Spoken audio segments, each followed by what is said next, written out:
Ketika akun baru dibuat, Bosman Mardigu Official, maka channel lain muncul dengan nama yang sama atau mirip-mirip. Maka saya dengan hormat berkali-kali mengingatkan, silakan re-upload semua video Bosman, namun jangan pakai nama Bosman Mardigu Wowi Sontoloyo yang memang trademark Bosman sebagai nama channel. Ambillah manfaat videonya, namun bukan nama pribadinya. Mohon diganti nama channel tersebut dengan segala hormat. Karena pelajaran dan tanggung jawab nama serta isi ilmu tadi, saya yang berhadapan dengan musuh-musuh kebenaran tadi, pada ujungnya bukan kalian. Kalian ambil manfaat AdSense dan ilmunya. Silahkan kembali ke perjuangan awal kita kaum New Mind dengan pertanyaan berapa cost accounting untuk membuat Indonesia menjadi negara superpower di tahun 2045, 24 tahun dari sekarang. Pertanyaan ini disampaikan juga oleh Deng Xiaoping ketika di tahun 1989 memutuskan untuk mempunyai sistem ekonomi sendiri alias dual standard. Standar dunia untuk keluar, standar dalam negeri untuk Tiongkok. Deng Xiaoping meminta berapa biaya dibutuhkan Tiongkok untuk kembali merebut supremasi perdagangan dunia seperti nenek moyang mereka dalam 3000 tahun selalu menguasai perdagangan dunia, di mana 200 tahun terakhir dikerjain negara-negara Eropa dengan perang opium, menggunakan candu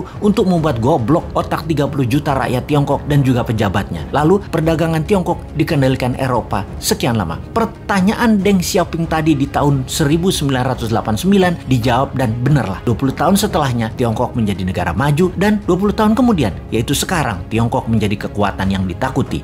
Pertanyaan awal kita, berapa cost accounting untuk membangun Indonesia untuk menjadi negara superpower di tahun 2045 itu? Hal itu sangat penting. Berapa modal yang dibutuhkan? Berapa dana yang dibutuhkan? Dan itu harus diketahui sekarang. Semua itu akan kita ciptakan dananya serta pekerjaannya untuk 100% warga Indonesia. Kita lompat ke tahun 2030 ke depan. Di tahun 2030 atau kurang dari 9 tahun lagi, dari saat ini dunia menjadi lain dengan dunia yang kita kenal 100 tahun terakhir. Pandemi 4 tahun hingga tahun 2025 merubah 60% kehidupan manusia. Teknologi bioengineering, biomedical, menggeser DNA dan RNA manusia membuat manusia menjadi super karena lawannya penyakit juga menjadi super. Penyakit bawaan atau penyakit karena virus bermutasi. Manusia pun bermutasi dengan perubahan genetik tubuh manusia dipicu dengan growth factor biomedical. Di sisi lain, secara politik, kalau Amerika tidak hantam secara militer negeri Tiongkok dalam kurang waktu 3 tahun ke depan, maka di tahun 2030 Tiongkok akan menjadi negara superpower nomor 1. Dan saya garansi Amerika tidak akan serang Tiongkok. Amerika tuh chicken sekarang. Sungguh. Kemudian komunikasi 6G dipimpin Tiongkok. Distribusi kapal niaga dan seluruh gadget serta transaksi perdagangan dikuasai Tiongkok. Kesehatan dikuasai globalis cabal. Demikian juga sumber informasi big data dan currency akan dikuasai cabalis. Kemudian kehidupan pertanian akan semakin sulit. Alam semakin gersang. Cuaca tidak bisa dibaca dan dikendalikan.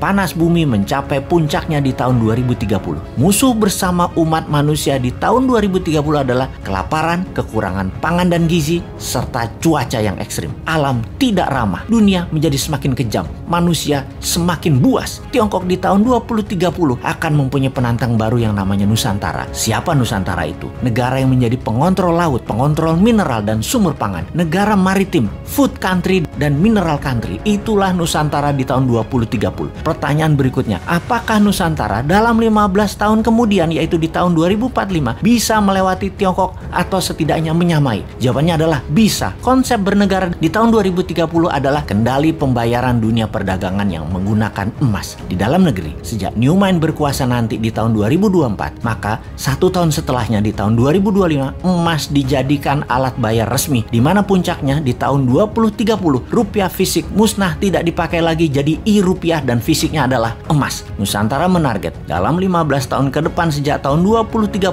transaksi dunia 50% memakai emas. Itulah awal Nusantara menjadi negara superpower di tahun 2045. Kunci penting berikutnya di periode 2045 sampai 2070, di mana dunia sepakat tidak akan ada lagi perang militer, namun semua negara berkolaborasi merubah dunia menjadi lebih baik. 2045 hingga tahun 2070, Nusantara menjadi negara superpower yang memimpin garda terdepan pejuang lingkungan hidup, kesehatan, edukasi, dan sustainable eco-living. Nusantara memimpin perbaikan alam selama 15 tahun hingga tahun 2070. Kemudian sejak tahun 2070, inilah awal perdamaian dunia 1000 tahun yang juga dipimpin Nusantara. terlihat indah? Tidak mungkin. Ada yang berpikir begini nggak di pejabat incumbent atau oposisi? New Mind memang sontoloyo. Tapi kita semua tahu, semua impian ini pasti terjadi. Inilah mengapa video kita dan channel kita ditakuti pemahamannya. Selamat datang masa depan di tangan New Mind.